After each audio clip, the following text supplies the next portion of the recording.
Teaching log 13. It's week 7 and my students are in the middle of progression 2, which is their narratives. The first 2 exercises were object, scene, and now this upcoming one is going to be ethnography. I'm going to be collecting their scene exercises, so I'm going to see how much they did. And I'm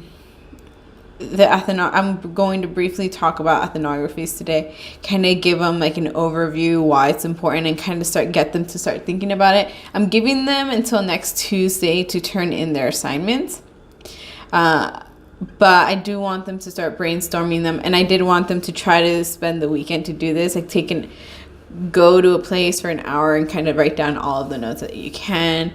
And their ethnography is just basically like a large description of everything that they had, or like a report about what they saw.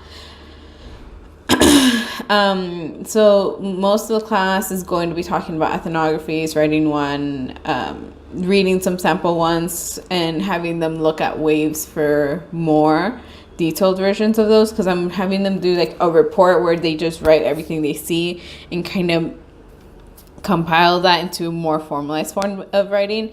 And then this will help them kind of consider what would happen when they do their narratives, because their narrative is going to be, they have to take into consideration the scene, an object, and I want them to kind of spin it into a fairy tale. But for this exercise, it's just write down everything that you see and kind of talk about it. After doing the overview on the ethnography discussion, I do want to kind of open up the rest of the class for them. I want them to choose what they want to not talk about. Obviously, I'm still going to be there to facilitate, but there's like a lot of questions that my students have been coming out, and some of them are repetitive. So I'm going to have them pick a couple and address, so I can address them. And this is more like a how to student in college kind of thing, because they're used to the high school mentality. And like last class, I remember someone's like, oh, what do we have for homework? I'm like, well, you have your exercises. She's like, keep an eye on that.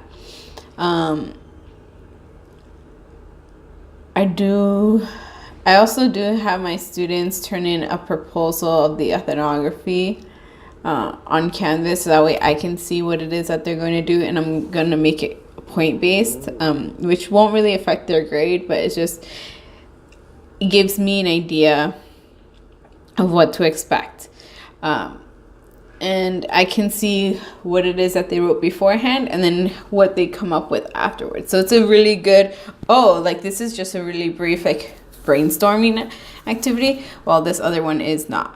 But I'm off to class. I'm already running a little bit late, but I hope this class goes well. I'll come back, talk about the actual teaching aspect and the how to student in college aspect, because I've never done this before, so I'm really interested to see how this goes. I'll be back with more to report. Teaching log 13B.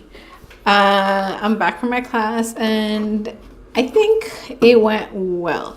I was able to explain to my students what the point is with the ethnography and why it's so important for them. And I gathered a list of different locations for that they've written about from their free write, and it was really great because I had them kind of do a generalized, what are you going to expect from this place? And I told them that they would need to basically type up a proposal, basically picking 1 or 2 places they want to do to observe, why, and then just list all of the descriptions that they can remember about the location. So that way I get an idea of what it is that they need to do. I spent a little bit more time on ethnography, having them read it and kind of compare why it was necessary and the kind of report that I want them to write. My students, Also kind of asked how we would be able to write the second essay, because I want them to do a narrative, but I want them to just tweak it a little bit so it's like a fairy tale-esque kind of narrative. And they brought up that question in class, like, how do we write a narrative? Yeah, like, how do we make it a fairy tale? Like, are we writing a fairy tale? So as a class, we kind of created this character and picked a certain event that he might be dealing with and how we would kind of spin it to make it a fairy tale. Like, some people said that he was cursed and he wasn't going to be able to pass his midterm. Other people were saying that he lost his friends, things like that. Like, we exaggerated it a little bit, but someone's like, oh, can I spin it like a day at the gym, for example? Like, once upon a time there was a team at the gym or something like that.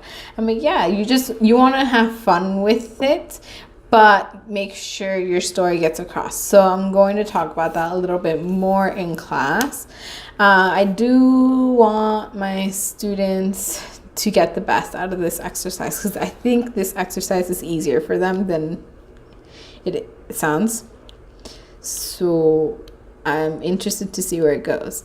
Again, we spent like the first chunk of class just talking about that. The second half, I started addressing, not the second half, the last 15 minutes or so, I started addressing like questions that they had. I told them, like, right now, I'm not going to be able to do this all the time. So I say take advantage of it while you can, that I'm going to let you ask me questions about college, about school. I pulled up some of the questions that other students have asked in the past through their index cards, and it allowed them to open up their questions. Like, one of the questions that I pulled up is like, what can we add on our resume? Like, I want them to do that, but again, I won't be able to do this every class, or again probably. So I kind of set a different tone where I'm like, I'm here for you. You can come to me and talk to me about it. You don't have to just talk about school, but you can talk about advice in general, and I'll give you advice. I'll help you look for the answers to give you the advice. But yeah, I collected my students' exercise 2s, which is a scene. I read the first sentence of one and it's pretty good. But I have to go grade essay 1 and exercise 1 and 2 for progression 2. And hopefully I can grade all of that this week so I can give my students a whole pile of papers. And hopefully this will also give me a better idea of how my students understand MLA, because I know that some of the students have some difficulties with that. So I'm interested to create a video based on that, like the grading process. Not today, but it's going to happen. That's it for today. All I can say is I wish I wish I put the literacy narrative in the beginning instead of in the middle, because it would give a chance to spend more time to learn how to do not learn how to do summary analysis, but to talk about it a little bit more. And that's it for now. Until the next video.